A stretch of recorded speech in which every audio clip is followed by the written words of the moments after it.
Hey folks, Brendan here from Bluelight. Now, if you are in the process of joining the police, there's another hurdle that's just been introduced for you.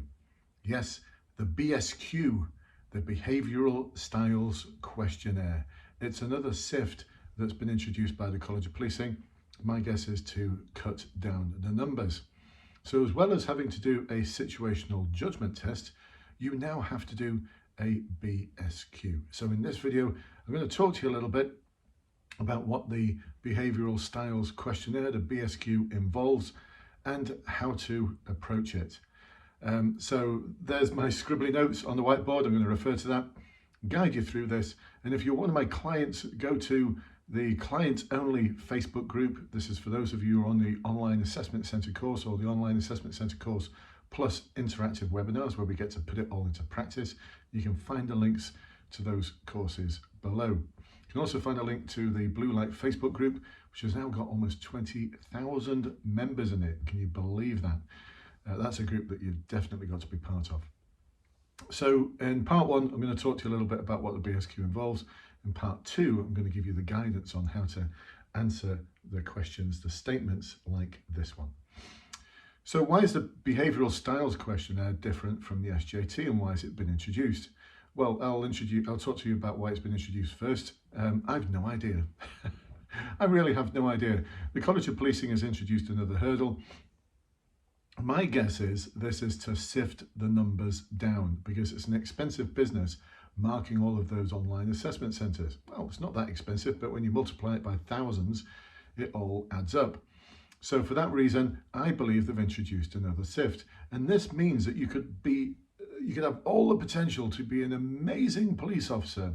But if you fail the BSQ, the very first part of it, you won't even go on to do the situational judgment tests and all the other parts of the online assessment centre. You'll just get sifted out. Now, I think this is impactful for one big reason. And the big reason is that people who may think in a more diverse way, people who may be dyslexic or have autism or dyspraxia, may see the world in a different way, may struggle with the Behavioural Styles Questionnaire. I certainly struggle with some of the double negatives in it, and I'll come to those in a moment. So anyway, let's talk you through what it involves. I've not done it myself, but this is just based on bits of guidance I've seen forces produce and bits of ethical guidance I've picked up from my contacts within forces.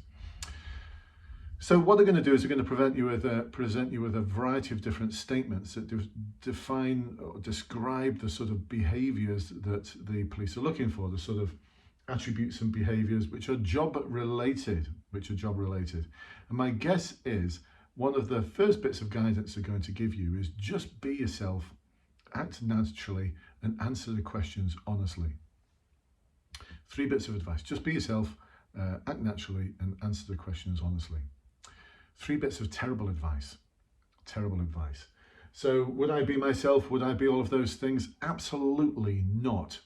Because I'm passing a SIFT test, which is going to sift me out if I answer the questions too naturally. If I answer the questions as the real authentic me, as how I would approach those situations now, well, some of my behaviours, some of my attributes might not be quite what they're looking for. So what I would do is I would describe myself as the best version of my future constable self. Does that make sense? So you're not really telling a lie, you're not being dishonest, you are acting honestly, you're just describing yourself, the future self which is the best version of your police constable self. So the way you're going to be presented with the phrases, there'll be something like, let's take one of the top ones. So I would describe myself as someone who is empathetic towards others. And you will have to statement that based on 5 different descriptors. And I'll go into those in a bit more detail in the second version of the second part of this video series. But it'll range from completely disagree to completely agree. And you've got to mark that off as to where you are on that. So I would describe myself as someone who's empathetic. some of you might be thinking, what does empathetic mean? Do you consider other people's needs before your own? Do you consider other people's feelings? Do you adjust your approach according to the needs of others? So I would say yes, completely agree to that, because that is a trait, that is an attribute that the police are looking for. Does that make sense? Here's another one. I am the sort of person who is able to make quick decisions. That one could catch you out, couldn't it? Would you completely agree or disagree? Completely disagree. I'm not going to go for completely agree on that one, and I'll tell you why in the second video. And it's a really, really important why as well.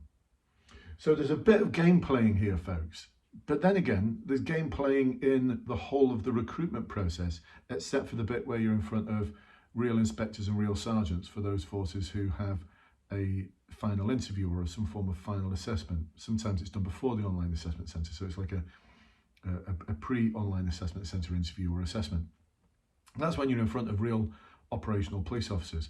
You can't BS them, you can't game play them. I know that. I used to be one of them. I used to be one of those serving inspectors, and I used to be one of those serving inspectors who used to do interviews. And I know people who do interviews, and the last thing they're going to tolerate is any game playing. They'll fail you for that. I've failed people for trying to game play me. I'm not going to tolerate it. I don't want people joining the police who are like that. They won't fit into my team, so I'm going to fail them. That might seem unfair, but look, folks, whoever said the world was fair? This part, though, is about jumping through the hoops and ticking the boxes. And it's no different to the promotion processes I went through to become a sergeant or an inspector. It's no different to the promotion processes that others go through now in the police service. There's a whole load of game playing involved. There's very few forces have managed to sift out the game playing.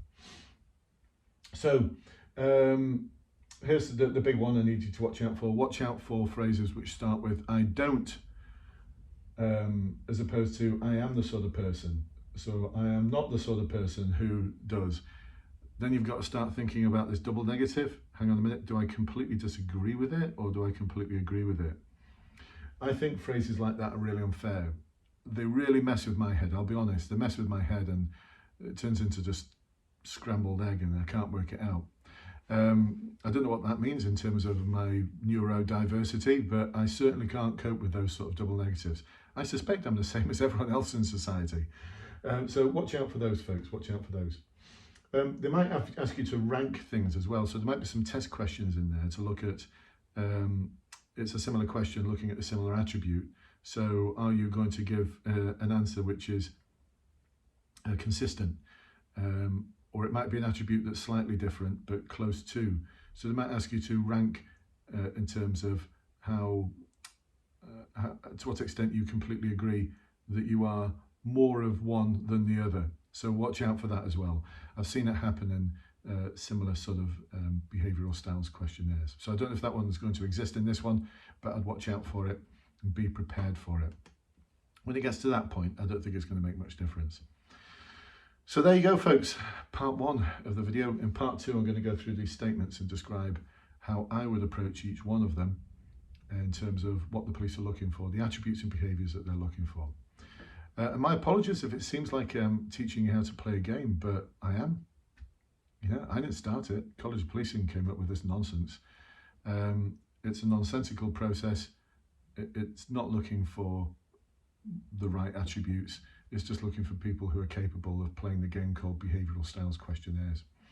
The time to find out whether someone's got the right attributes or the behaviours is at an interview, when you can look into people's eyes and see what's in their soul and ask them probing questions about their emotional awareness or their motivation or their expectations of the role.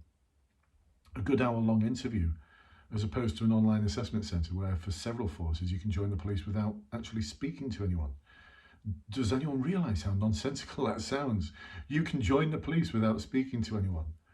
Whoever thought that would be a thing? Whoever thought that that was a good idea? Honestly, College of Policing, what on earth are you thinking of in that ivory tower up there?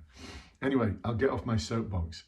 Folks, I shall see you on part two for those of you who are my clients. For those of you who aren't my clients, check the links below. Come and join me. Come and join me on the journey as I help you succeed in the process.